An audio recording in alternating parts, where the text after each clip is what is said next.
Hi friends, કેમ છો? તમને બધાને મારા જેમ બે. તો આજે હું બનાવવાની છું પનીર મટર મસાલા. તો એ હું મારી સ્ટાઇલથી બનાવીશ. તો પહેલાં તો આપણે ઘી એડ કરી દેવાનું. તેલ પણ લઈ શકો તમે, ઘી પણ લઈ શકો, તમને જે ગમે એ લઈ શકો.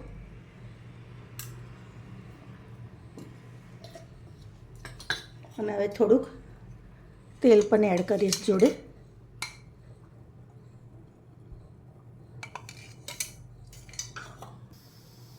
હવે ફ્રેન્ડ્સ તેલ થાય એટલે આપણે પનીરને અંદર એડ કરી દઈશું. તો આપણે એને શેકી લેવાનું.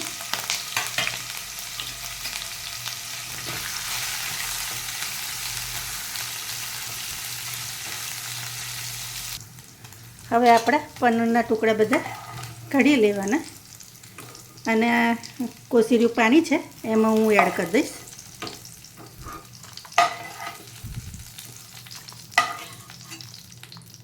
હવે એને સાઈડ પર મૂકી દઈશું આપણે. હવે આ કેપ્સિકમ છે એને પણ થોડાક તળી લઈશ.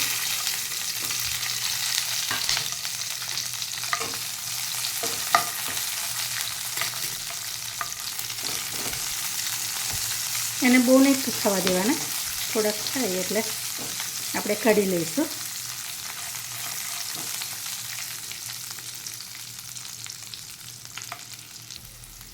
હવે આપણે એને કાઢી લઈશું.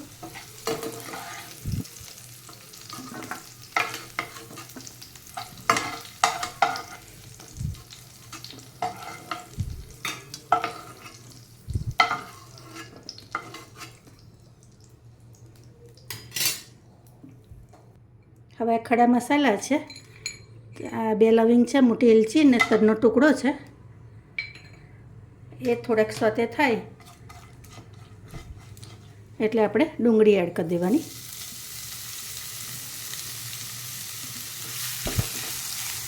મેં અંદર બીજું તેલ નથી ઉમેર્યું હજુ, જે હતું ઘી તેલ એમ એટલામાં જ આ શેકાવા દઉં છું. હવે એને ઢાંકીને આપણે 2 મિનિટ રવા દઈશું. હવે આપણે જોઈ લઈશું.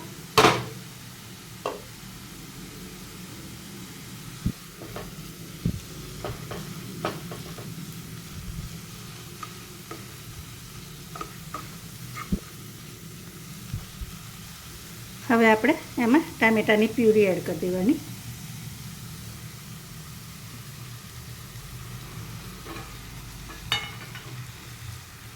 હવે એની સાથે આપણે મીઠું પણ એડ કરી દઈશું એટલે ટામેટાં જરા જલ્દી ચડી જાય.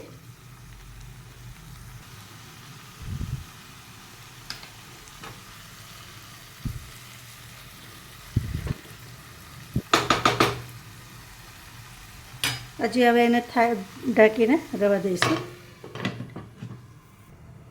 હવે આપણે એને ખોલીને જોઈ લઈશું.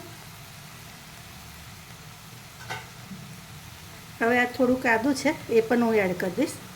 તમે લસણ પણ એડ કરવા માગો તો કરી શકો છો, અને સ્કીપ કરવું હોય તો લસણ આદું સ્કીપ કરી શકો. હું થોડુંક એડ કરીશ. હવે આપણે એના બધા મસાલા કરી લઈએ. હળદર એડ કરી દઈશું, તીખું મરચું, ધાણા પાવડર, કલરવાળું મરચું, ગરમ મસાલો. હવે આ બધું આપણે મિક્સ કરી લેવાનું. મેં તેલ ઓછું રેડ્યું છે એટલે તેલ બહુ છૂટે નહીં, પણ તમે તેલ વધારે એડ કરી શકો છો.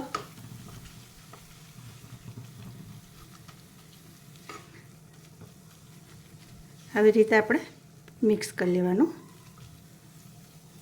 અત્યારે જ ખુશ્બુ બહુ જ સરસ આવી રહી છે. હવે એમાં થોડુંક ગરમ પાણી એડ કરું છું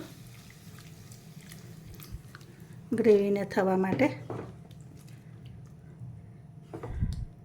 હવે એને હજી 5 મિનિટ થવા દઈશું. તો હવે ફ્રેન્ડ્સ જોઈ લઈશું. જો તેલ ઉપર આવી ગયું છે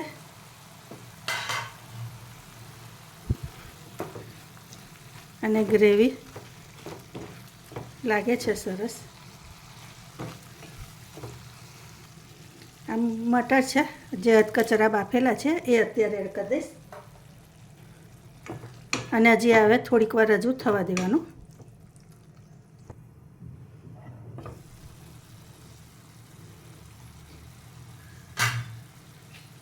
હવે આ કસૂરી મેથી છે એ એડ કરી દેવાની.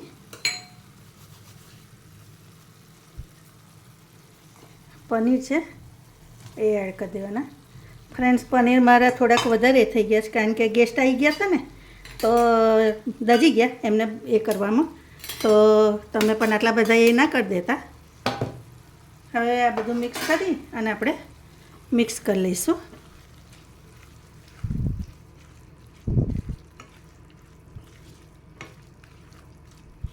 તો દેખાવમાં જ લાગે છે ને, સુગંધ પણ બહુ સરસ આવી રહી છે. અને છેલ્લા લાસ્ટમાં આપણે થોડીક મલાઈ નાખી અને 2 મિનિટ રવા દઈશું. આ ઘરની ફ્રેશ મલાઈ છે જે હું એડ કરીશ. થોડીક 1 ચમચી જેવી રવા દીધી છે ગાર્નિશિંગ કરવા. મલાઈ એડ કરો ને તો પછી તમારે તેલ બહુ એડ કરવાની જરૂર ના પડે. અને આમે પહેલાં પણ થોડુંક આપણે તેલ એડ કર્યું હતું જ. હવે હું એને ખાલી 2 જ મિનિટ રવા દઈશ, પણ તમે અત્યારથી જ જોઈ શકો છો, જો એનો કલર પણ કેટલો સરસ આવ્યો છે, હે ને? તો તમને કેવું લાગે છે? તમારી રીત મારા કરતાં અલગ છે કે સેમ છે એ પણ ખાસ કહેજો. હા, હવે આપણે 2 મિનિટ પછી મળીએ.